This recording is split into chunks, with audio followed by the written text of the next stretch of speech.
बहुत ही मुजर्रब अमल कि जिनके बच्चे जाया हो जाते हों या जिनके बच्चे नहीं होते हों, तो इस अमल को अगर करें तो अल्लाह उन्हें औलाद इनायत करेगा।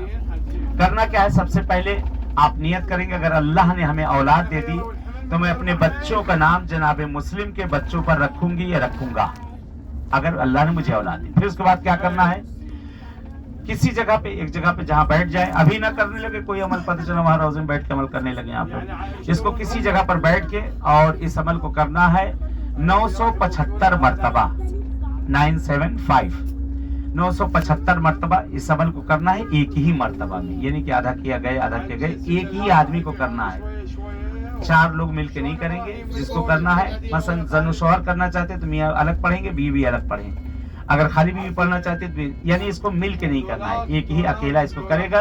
बहरहाल जो सलवार जितनी शुरू में पढ़ी जाए वो आखिर पढ़े। उसमें पढ़ना क्या है, बिस्मिल्लाहिर्रहमानिर्रहीम, काफ हा या आइन साद, हाम मीम आइन सीन ऑफ, ये हुर्फ मुक़त्तियात हैं कुरान की, कि इस हुरूफ को इनको पढ़ना है 975 मरतबा और दुआ मांग लेना है कि खुदावंद आलम उससे जरूर औलाद इनायत करेगा जो चाहता है, और नियत कर ले कि जनाब मुस्लिम के बच्चों पे अपने बच्चों का नाम रखेंगे। दुआ है परवरदिगार जो गोदियां वीरान है माबूद उन्हें आबाद कर दे इंशाअल्लाह। एक और सलवा दे।